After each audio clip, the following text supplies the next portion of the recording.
Tadi saya panggil pegawai khas daripada Perak, DVS, bahagian veterina, tentang isu babi yang ditimbulkan oleh pembangkang lah, khasnya Pati Belah Nur lah. Ini saya bawa hamlah ni, ladang babi kawasan Air Kuning. Ada 9 ladang babi. Ada 9 ladang babi, semuanya berlesen. Najis babi dialirkan dulu ke dalam kolam, kemudian mengikut kaedah saintifik dicerakinkan. Dan pegawai DVS memberitahu saya tadi, BOD-nya, yaitu bahan yang tercemar itu, dibuang ke dalam sungai bawah daripada 10. Artinya semua ladang babi di Air Kuning ini ikut peraturan dan tidak mencemarkan sungai.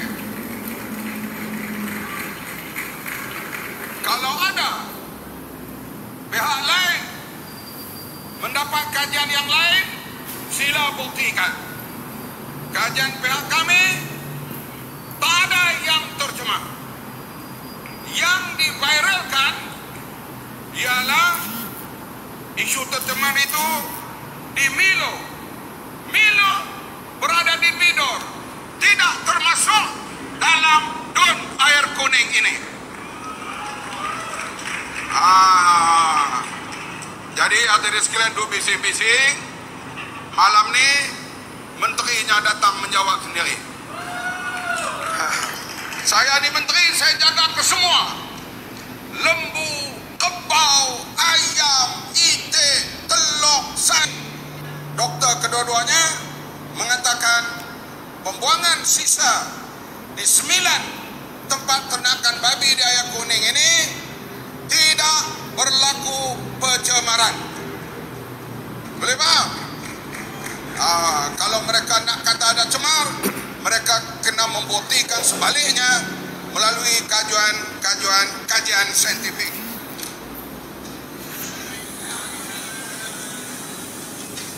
Ladang-ladang babi itu ialah Tang Ah Chin Agriculture Farm Sedia Berhad, Canting Kong Farm, ladang ternakan Temoh, Agri Channel Sedia Berhad, San Wing Lee Farm, Wingin Agriculture Farm, Max Mill. Wibul adalah broker Malaysia terbaru yang dipantau oleh Suruhanjaya Sekuriti. Malaysia Livestock Industry Sedia Berhad, ke-9-9-nya bahan yang dibuang ke dalam sungai tidak mencemarkan.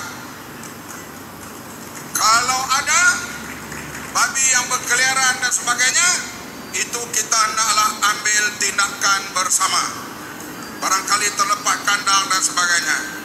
Jadi dengan jawapan malam ini, tuan-tuan yang terlibat jangan terasa tertekan jiwa, terus bekerja. Yang penting memang saya akui, babi memang mudah terkena penyakit. Baru ini kita musnahkan beribu ekor di Sepang dan juga di Kuala Langat karena berlaku flu. Dan flu babi ini memang kerap yang berlaku di Melaka, di Negeri Sembilan, di Pulau Pinang. Dan kita harap di kawasan Air Kuning ini jagalah betul-betul kesehatannya, ikut peraturan supaya ia tidak mencemar dan juga tidak menimbul sensitiviti di antara kaum yang ada di Malaysia ini. Air Kuning telah hidup dalam keadaan tentram, suasana mahabbah, dan kekalkan mahabbah itu. InsyaAllah segala kritikan daripada pembangkang kita ambil kira dan kita ambil maklumat.